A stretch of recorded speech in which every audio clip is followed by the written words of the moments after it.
William Olson's death was sudden and violent. Anyone who saw it, or what was left of him, knew that there was no point rushing him to hospital. The incident left his body disfigured almost beyond recognition. An open casket funeral was out of the question. The funeral was short and to the point, and the wake was perfunctory, only held because everyone felt like it was an obligation. The whole thing was over quickly, because none of the people there knew or liked each other particularly well, except a few of his close family members, and there were so few people that those who didn't get along could hardly avoid each other. All in all, William Olson was mourned as much as decency and custom dictates, by a few close family relations and friends of the family. A short, nondescript obituary was published in the local newspaper. There was also a short feature story on the news about his death, only because of its somewhat bizarre and gruesome nature. The story was only on the air briefly before it was bumped from the news cycle, and the obituary was small, without a photo. Despite all this, his death still managed to attract the attention of several people who had known William Olson at various points in his life.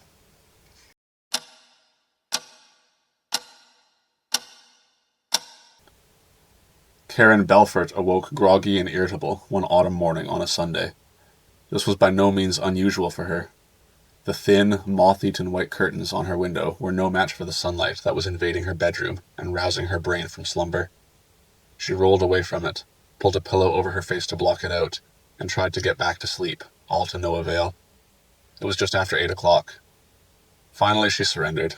She sat up and threw the covers off irritably, startling her ugly old cat off the bed in the process.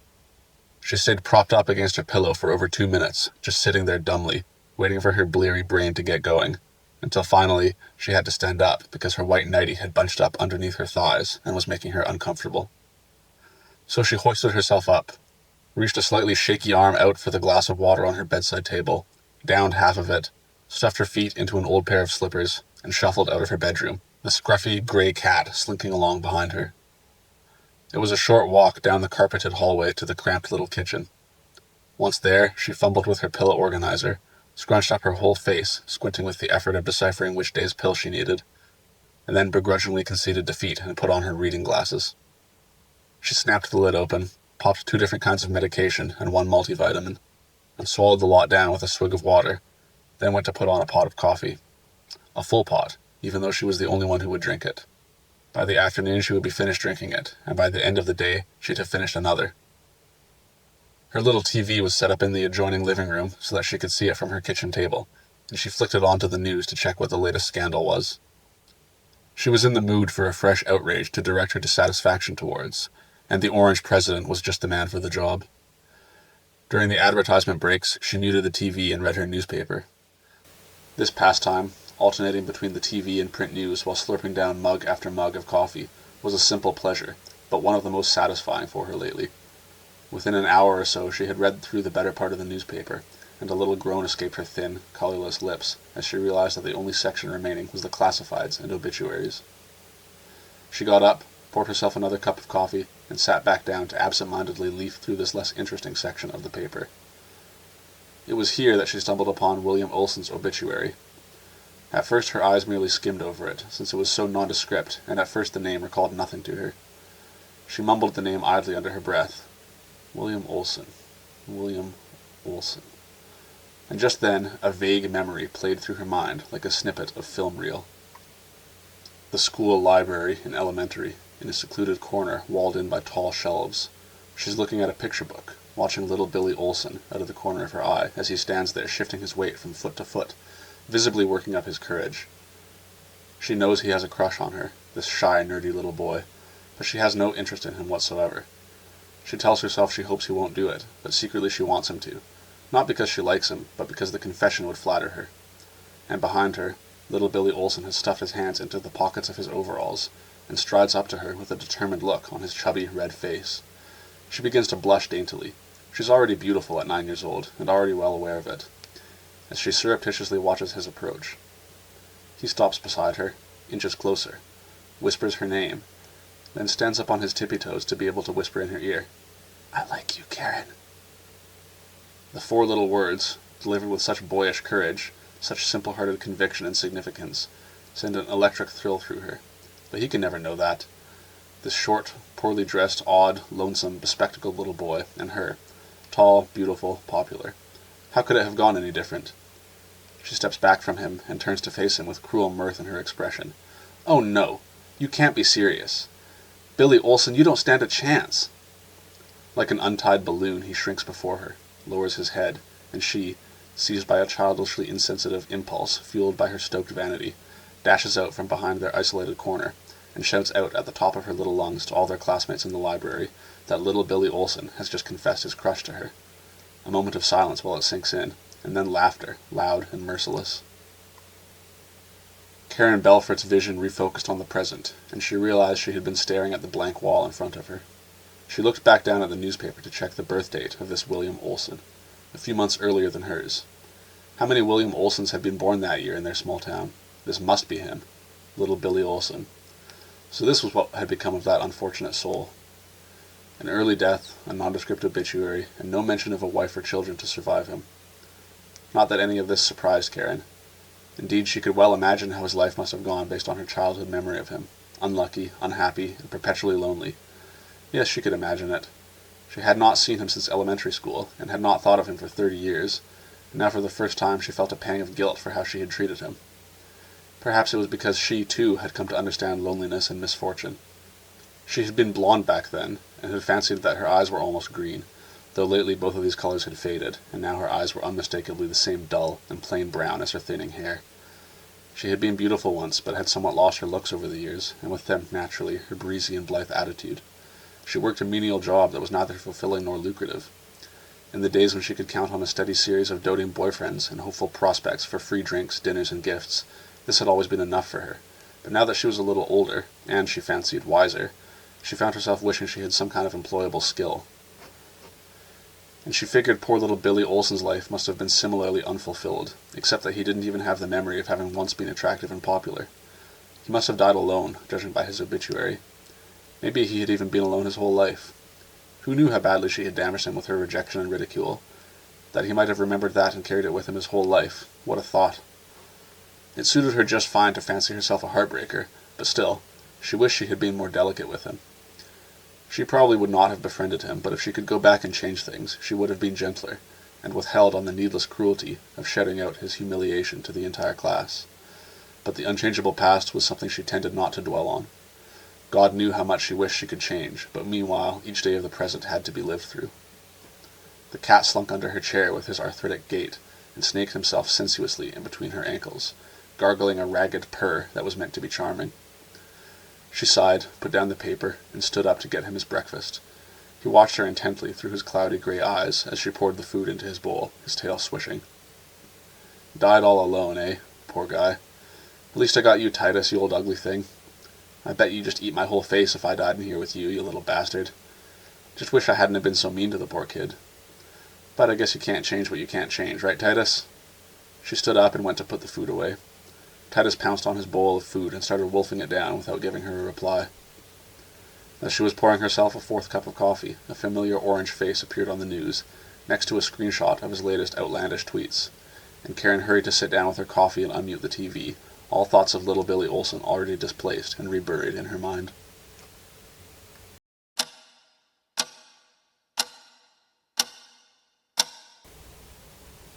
Fucking Styles.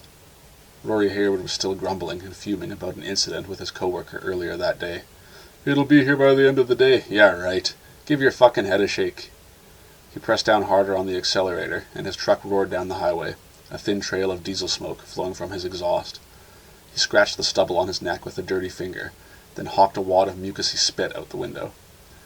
When he neared the overpass that marked the approximate halfway point between his current job site and his home, he let his truck slow down, about 30 kilometers an hour, so that he would be reasonably close to the speed limit, since he knew those sneaky bastards like to hide their photo radar around there. As soon as he was sure it was all clear, he stomped his work boot back down on the accelerator and grinned faintly at the deep exhaust note as his Denali eagerly revved up. His favorite radio host was just coming on. A familiar jingle played, and then Cranky Bob launched right into his usual opening segment, in which he commented on unusual or amusing news stories from the past week. Rory settled down into his seat contentedly and grinned with anticipation. The first news item was about a local woman who had been attacked by a rabid raccoon while jogging in the woods. Rory was already chuckling before it even got to the good part, sure that Cranky Bob would deliver the punchline soon. The raccoon had apparently clamped down onto the woman's arm and refused to let go. In a fight-or-flight frenzy, the normally demure and sweet-natured woman had bashed the raccoon's brains out against a tree trunk, and then finished it off by holding its head underwater in a deep puddle until she felt it stop kicking and its jaws loosened. Rory snorted out a chuckle at the ridiculous image. An interview with the shy woman followed, in which Cranky Bob joked that she ought to get some kind of medal for bravery, and then teasingly suggested that she had found her calling as an animal control agent or maybe a park ranger. The woman giggled politely, but it was clear that she did not find it quite as funny as Cranky Bob's listeners were meant to. Rory laughed along obligingly, the tension from work gradually easing from his tired muscles. The next story was about a local man who had recently been killed in a bizarre and horrific accident. Cranky Bob made the obligatory joke that the man must have gotten reckless and lost his head. Rory chuckled. Lost his head. Lost his head. But then Cranky Bob mentioned the man's name. The grin slowly faded from Rory's mouth. His eyebrows lowered and then creased into a frown. That William Olsen? How many others with that name could there be around these parts? Rory lifted his arm into the truck and rolled the window up, sacrificing his cool guy armrest in order to hear the radio better. Cranky Bob's further commentary didn't make him laugh anymore. The rest of the details confirmed his suspicion. It had to be that William Olsen. He stared out the huge prairie horizon out his windshield, barely seeing the road in front of him as he relived a memory that had stuck with him his whole life, a memory that his mind still called up and toyed with from time to time. Behind the canoe shack, Will stands facing him about 10 feet away, his hands clenched into fists and raised into a fighting guard. A ring of young teenage boys surrounds them, hyping their peers up with their chant, "Fight! Fight! Fight!" He's scared, but he can't back down now that they're all watching. He wants to stall, to find a way out, half hoping that one of the older summer camp supervisors will find them and break it up before it even starts. But the ring of boys is closing in tighter, and they're shouting for blood. Will is bigger than him, taller, with a longer reach, and already built thicker through the shoulders and neck. For some reason, Rory notices the tangerine evening sunset, and his nervous mind distracts him by appreciating its beauty. He grits his teeth and takes a deep, ragged breath, pushing the distraction from his mind. The boys around them yell. Will bounces up and down in his boxer stance, shifting his weight from foot to foot. Rory stands square and stiff, and his fists are clenched so hard they tremble. He looks straight into Will's hazel eyes, and the fire burning in them makes him even more nervous. But he can't back down now. He growls as loud as he can to muster his courage, and then charges forward, windmilling his right hand in a big, clumsy haymaker as soon as he's in range. Will slips the punch easily and sidesteps, a smirk on his lips, still gracefully bouncing foot to foot, his longish undercut brown hair flopping up and down on his brow. Rory charges forward again, this time with a wild left lead hook. Will steps inside with his guard up, absorbing the punch on his shoulder, and countering with a classic 1-2 combo, a jab, then a straight right. The jab only grazes Rory's chin, but the right whacks into his cheekbone and snaps his head back. Rory jumps back, panting, hands low. He feels weak and clumsy. The boys cheer. Will smirks at him. "Come on, then," he teases. "Come on, Rory, do something. Who's the pussy now, you fucking limp-dick little faggot?" Rory turns a shade redder, which shouldn't even be possible. By this point he's almost purple. He charges forward again, angry and reckless, swinging wild, right, then left, one haymaker following another. Will bobs and weaves, slips to the outside, then inside. The shots that get close to landing, he deftly blocks. Then he springs forward and pops Rory in the nose with a stiff jab. Rory eats the fist, and tears sting his eyes, but he keeps pressing forward. He knows he can't outbox his former friend, so he just rushes him. Will keeps his guard up and steps back, flashing his jab out to keep Rory at bay, looking elegant and composed. But Rory keeps pressing, and then something happens. Will falls, his eyes wide with surprise. Exactly what caused the fall will remain the biggest controversy among the rest of the boys for the last few days of summer camp, with Rory's group saying he knocked Will down, while Will's supporters insist that he clearly tripped over a rock while backing up.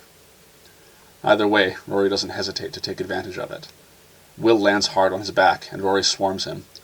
Will's arms stick out and wave around, feebly trying to ward off the attack, but Rory easily pushes them aside and pounces on him, so that he's sitting on his enemy's stomach. He begins raining down artless blows with his right hand, using his fist like a cudgel, pounding his anger out on Will's handsome face. Just then, one of the boys in the back of the crowd yells out, "Heads up! Break it up, you guys! Tommy's coming!" but it's too late for Rory to lift himself off his opponent. The camp supervisor Tommy comes around the corner of the building, looking authoritative and stern. At 17, he's a couple years older and much taller than the rest of the boys. He parts the crowd of spectators like the Red Sea, grabs Rory by the collar of his shirt, and hauls him up with one hand, then hoists Will to his feet with the other. "What in the name of the Lord are you boys doing?" he demands. Rory and Will look at each other with hatred in their eyes. Neither of them speaks. Without another word, Tommy grabs both of them by their ears and marches them off to Pastor Shoechuck's cabin. They stand side by side in front of the pastor's desk, with Tommy standing guard behind them, his big arms folded like a bar bouncer, looking immensely pleased with himself for having herded these wayward younger members of the flock. The pastor gives them their due scolding in his reedy voice, calls their behavior unchristian, immature, shameful, and invokes a few passages of scripture to reinforce his point. Rory looks over at Will and sees that his head is hung in apparently genuine shame. Rory is baffled. Personally, he's not really sorry, only sorry that he got caught, but Will seems truly remorseful. Either that or he's a good actor. Rory is amused to see that for all Will's big talk, for all his grandiose adventures, his recklessness, his popularity with the other boys, his boyishly desperate horniness, and his troublemaking, for all that, when he's threatened with the wrath, or even worse, the stern disappointment of the Lord God, he turns into the meekest little lamb you ever saw. Will apologizes profusely, tears misting up his bruised eyes. Rory smirks wickedly, promising himself that he'll use this as ammunition against his enemy later. But he never gets the chance. The pastor is so offended by their behavior that he calls their parents to pick them up early. Will begs and bargains, but Rory is resigned to his fate. The last time he ever sees Will is in the parking lot, as they both climb into their mother's minivans to leave camp, Will's head hung low and shoulders sagging. Back in the present, Rory's eyes fixed fast on the brake lights looming in front of him, and he lifted his boot off the accelerator and pressed down on the brake. Someone ahead was slowing down for a construction zone, which was all fine and dandy, but this guy was really exaggerating it, slowing right down to 40 on a highway.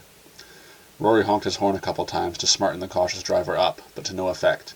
He sighed and slumped back in his seat. Cranky Bob kept yammering away, already onto the next story. Rory turned the radio off, in a rare, thoughtful mood. So that was what Will had come to. His former friend had always been hot-blooded and reckless, or at least that was how Rory had known him, so he figured he shouldn't be surprised that Will had gone and got himself killed in an accident like that. Still, to hear about how the body had been mangled and torn, to have laughed about it, and then to find out it was someone he'd known, a shiver ran down his spine. He thought back to his memories of him, and had a funny sensation as he pictured his handsome, smiling young face, and thought about how that boy had grown up, become a man, lived a whole lifetime, or half a lifetime at least, and now he was dead. Already buried and rotting, and feeding the bugs and mice, most likely, or else burned up into ash and scattered somewhere. It was hard to reconcile that knowledge with what he remembered. His emotions were mixed and indistinct, which Rory found oddly frustrating.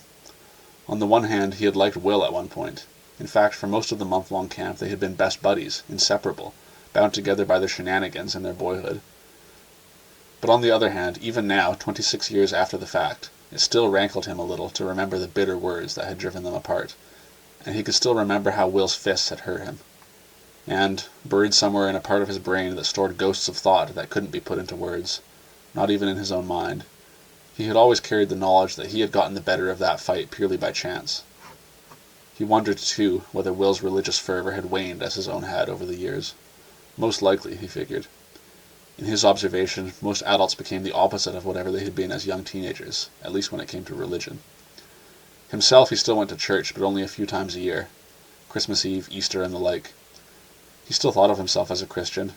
He even had an ornate cross design tattooed on one shoulder. But in his day-to-day life, he almost never thought about God and such. Probably Will had become the same way. And he wondered whether Will had remembered him as much as he had Will. Did he remember their friendship or their fight? Which stood clearer in his mind?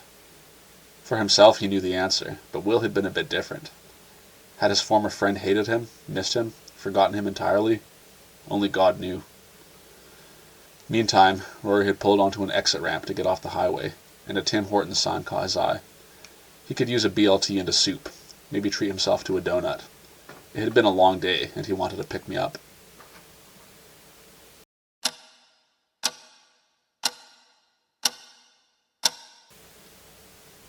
They were a pretty average family, Samantha Walden's. The McDougalls was what most people called them, for her husband's surname, which she had not taken. Just now, the four of them were gathered in their TV room to eat supper and watch the news, which had become their custom as the boys had grown up, and Samantha had grown tired of keeping up a pretense of propriety by forcing them to eat around the table. At least we're all eating together, was how she justified it to herself. To tell the truth, she couldn't be bothered anymore. The kids were already 14 and 17, and she was starting to feel like it was about time for their gravy train to run dry. Tonight, for instance, she had put Josh, the older one, in charge of supper, so the lazy little bastard had driven to the grocery store and bought a frozen lasagna and a bag of carrots. She had ribbed him for it, telling him if he didn't learn to cook, he would be living off ramen and PB&J until he could find a woman dumb enough to settle down with him. But, now that the lasagna was served, she was eating it, and even going back for seconds, damn it. And it tasted pretty good, too, what with the 5 cheeses and all. Samantha wumped back down onto the couch between her 2 boys and started forking the lasagna into her mouth. The younger son, Braden, sat on her left, crunching a carrot loudly and staring glassy-eyed at the TV. Josh was on his 3rd plate, but he hadn't touched a single carrot. She knew he'd only grabbed them as an afterthought, just so she couldn't accuse him of not serving any vegetables. But now that he was 17 and working, it was harder and harder to tell him what was what, and good luck trying to make him eat his veggies like a good little boy. Her husband Stuart came back from the kitchen with a second helping too. Apparently he didn't mind Josh's lack of effort either. But instead of returning to his seat on the couch, he lingered right at the entrance to the room, leaning against the wall. This habit of his annoyed her to no end, but even 20 years of nagging had not been enough to break it. She could hear his heavy breathing back there, somewhere behind and to the side of her.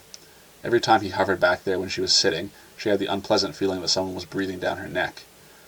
Why couldn't he just come all the way in and sit his ass back down? Every scrape of his fork on his plate, every loud breath, every audible swallow of food, all built her irritation up and up until it threatened to burst out of her nastily. But something on the TV distracted her. She caught the expletive in her throat before it could jump out. The headline was grisly gruesome. A local man had been killed in a horrible workplace accident. Just awful. A voiceover was explaining the details, while the screen showed photos of the heavy machinery at his workplace. No explicit gore, but the implied message was obvious. The accident was being investigated. Alcohol may have been a factor. Yada yada yada. "Oh, how awful!" exclaimed Samantha aloud. "Mm-hmm," agreed Stuart absent-mindedly, around a mouthful of food. Braden looked down at his plate, eyeing the mess of ground beef and red sauce, doubtless picturing the state of that poor man's body after the incident. Then he shrugged his shoulders and took another big bite.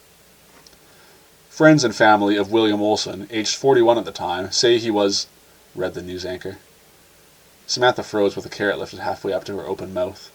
"Oh my God," she muttered, putting the carrot back down. "William Olson?" Speaking the name brought back a flood of memories. "I went to high school with that man," she said aloud to nobody in particular. "William, my first love," she thought, but did not say in front of Stuart and the boys. "Really?" asked Braden cordially. "Did you know him well, Mum?" Yeah, I guess I did. Oh my God, I'm just shocked. I can't believe such a horrible thing happened to him." "Got to be real careful around those kinds of machines," said Stuart, still lurking in the entranceway and still eating his lasagna. "Excuse me, guys, I gotta call Mary and make sure she knows about this." "Mary knew him too?" Braden called after her as she got up to leave, his voice still as sunny as ever. She didn't answer him, and she brushed past her husband without looking at him as she left the room.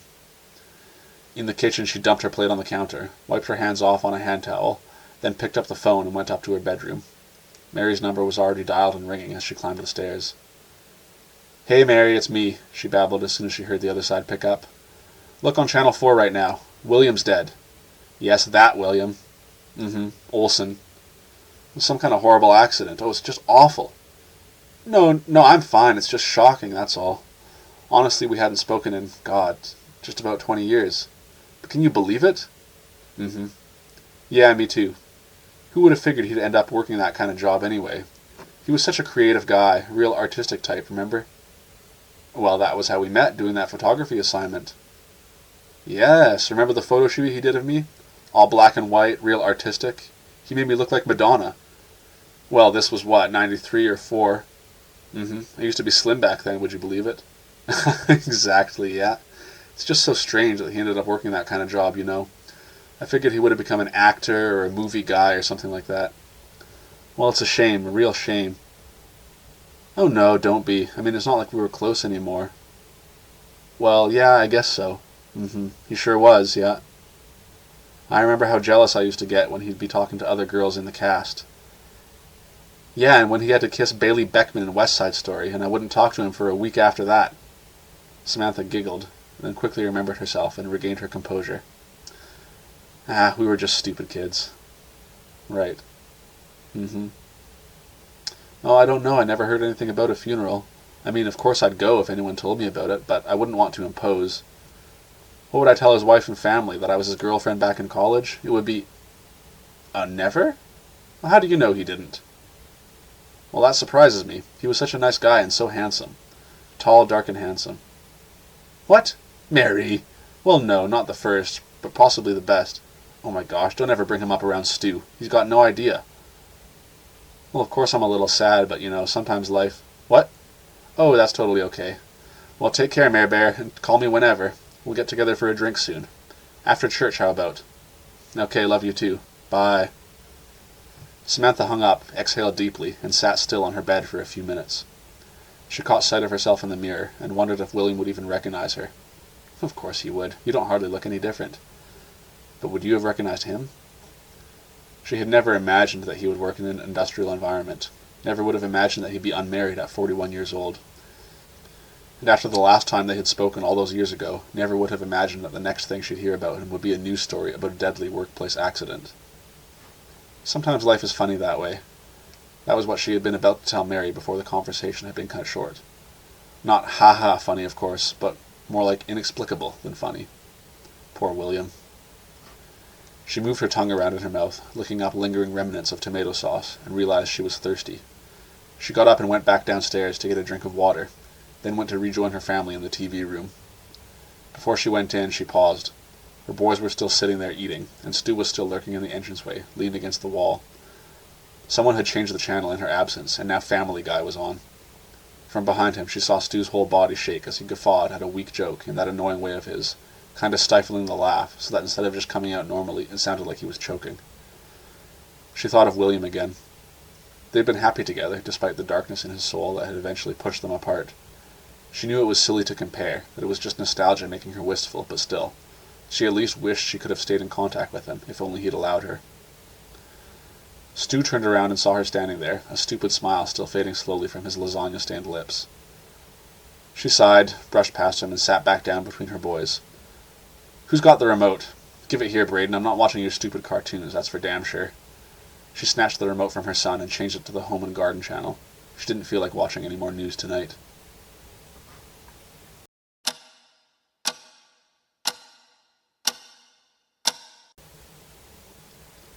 Office jobs aren't meant to be fun, so suck it up. Ryan Novak found that he was telling himself that more and more often lately. He stifled a yawn, pressed a knuckle into his eye to squeeze the drowsiness out, shook his head, and looked back to his computer screen. Like everyone else in the office, Ryan had been informed that day that their former coworker, Mr. Olson, had recently been killed in a horrific workplace accident at his new job. But apparently, unlike the rest of them, he didn't see why he should feel anything about it. How can these people seriously act like they're bummed about it, he wondered. Either they're just putting on a show because they think it's the polite thing to do, or they somehow actually liked the guy. Maybe I'm just being a hard ass. He yawned again, shook his head, tried to focus on his computer again. He sure wasn't about to let it distract him. He was not the type to dwell on things like that. In fact, he really didn't give a fuck. What's it to me if Mr. Olson's dead? I barely said more than a few words to the guy. He never was easy to talk to, that's for sure. He did have to admit that it was a bad way to go. Ripped and shredded by brutally powerful, unthinking, unfeeling machinery. And rumor had it his new company was still cleaning bits of him up. Yikes. Disturbing was the word he kept hearing. But Ryan didn't see why he should feel disturbed. I work in an office. No heavy machinery around here. He pictured Mr. Olson's face, dour and grim, and tried not to picture that face being mashed to a pulp. None of Ryan's memories of the deceased man were particularly bright, or cheerful, or even memorable, but now he kept thinking of them. He would type a few words, pause, staring at his screen, and he'd remember asking Mr. Olson whether he needed a hard copy of a document, or just an email was fine, or trying unsuccessfully to make small talk with him in the break room, or Mr. Olson giving a very boring presentation in his monotone voice. He'd relive these utterly banal moments for a few seconds at a time, and then snap out of it, and try to work for a few minutes, get a few more words typed. And then, a couple minutes later, sure enough, he'd be staring ahead again without seeing anything, and in his mind he would be nodding along as Mr. Olson instructed him to do something, or impatiently corrected something he'd done. Mr. Olson's departure from the office had come quite unexpectedly. He'd been there for over a decade, with some minor authority and a mediocre salary to show for it, which was more than most of the other workers could boast of. Nobody had actually liked him, or at least Ryan couldn't see why they would have, but there was no reason to hate him either, unless you were one of those people who take it as a personal insult whenever someone else works harder than you and gets rewarded for it. Mr. Olson had blended in around the office like a piece of furniture. That was the only reason anybody noticed when he was gone. If you take a couch out of a room, suddenly the whole room feels different. So sure, Ryan had been surprised when Mr. Olson had given his notice, and he'd been even more surprised to find out he was leaving his middle management position for a heavy labor job. Strange choice, he thought. The money can't have been any better, and the work is 10 times harder. He must have really hated it here. Maybe that's why he didn't really talk to any of us. But, Ryan reminded himself, he didn't really care. There was no point dwelling on pointless speculation, and he certainly wasn't the type to get carried away with that sort of thing. He focused back on the document on his computer screen. Something about it didn't look quite right, and he spent the next half hour trying to fix the formatting, trying to get it just so, and intermittently remembering little details about Mr. Olson. By the time he had the formatting just right, it was nearly time to head home. He had not accomplished very much that day.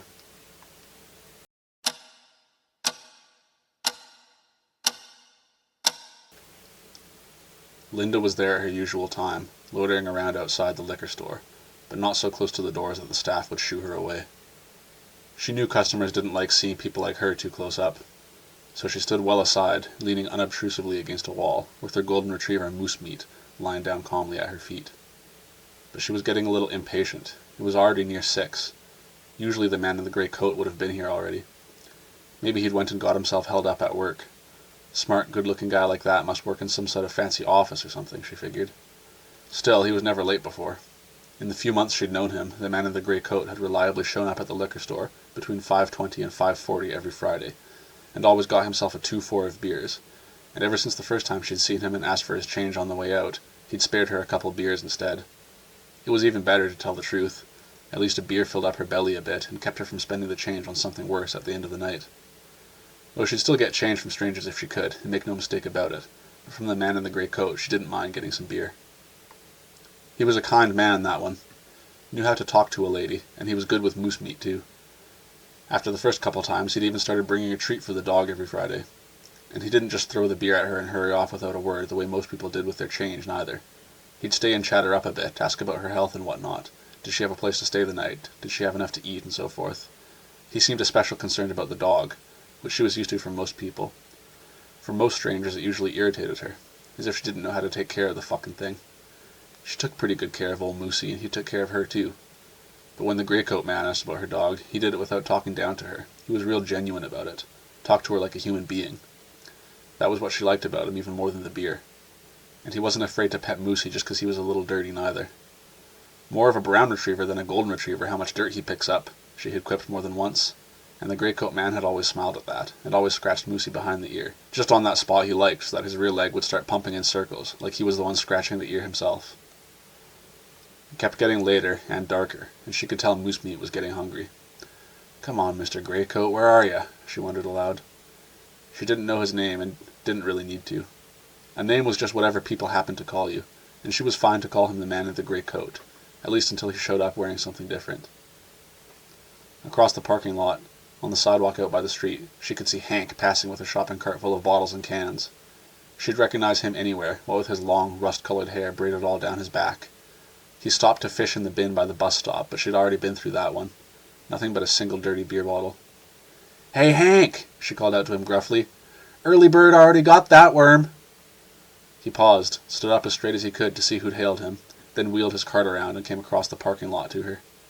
"Hey there, Moosey boy," Hank cooed as he approached, smiling his ugly, friendly smile. Moose Meat wagged his tail calmly and smiled back. "Good boy. That's a good old boy. What you doing hanging around here, Linda?" he asked her with a big happy grin on his face. "Harassing these poor old customers? Do I gotta call security on your ass or what?" "Ah, fuck out of here, Hank," she said, waving him off impatiently. "I don't bother the customers none." So what are you doing here, then? She licked her lips and scuffed her sneaker along the pavement, but didn't answer him right away. She wasn't in too much of a hurry to tell Hank about her Friday night windfalls, but on the other hand, she'd always hated keeping a secret. Well? Hank prompted. All right, fuck, I'm waiting for a friend of mine. He come here every Friday around this time to buy some beer. Well, usually he's here a little earlier, actually. And what's his name, this friend of yours? Don't know, said Linda. Never asked. But he's a good guy. He always give me a couple beers on his way out, and a treat for old Moosey. She looked into Hank's pale face and saw that his eyes had taken on an odd glint, turned into greedy little hawk eyes. But look here, Hank, she added hurriedly. Don't you go bothering him for no change or nothing, you hear? If he feels generous, might be he'll give you a beer too if you're lucky. All right, fuck. Sheesh, Linda. You'd think the guy was your boyfriend or something. I promise I won't embarrass you. It's not that, said Linda defensively. It's just he's a good man, that's all. What does he look like then, this friend of yours? Asked Hank. Well, he's sort of tall, he's clean-shaved, got grey hair cut short, and looks like he put gel in it. He has glasses and he always come wearing a real nice grey coat. He's sort of handsome, I guess. Now wait a minute there, Linda, said Hank with a deep, somber frown. Is he the guy who drives the silver GMC Jimmy? Linda looked at Hank open-mouthed for a second. That's the one, all right, she exclaimed. You know him too? Hank suddenly looked quite serious, his heavy rust brow hanging low and dark over his eyes. Linda, don't you know? That man died last week. Her heart sank and her belly tingled. What? She asked. How could you know about that? I seen a news story about it. Got drug into one of those machines at work and cut all to pieces. He used to work in that office over by the shelter. I seen him coming and going. Switched jobs, I guess. William Olson his name was. Well, I'll be goddamned, said Linda slowly. Yeah, agreed Hank. Sorry to break it to you, but... William Olson, eh? Linda thought to herself. Nice name. Nice guy he was, too. Poor old William Olson. She sighed a big sigh.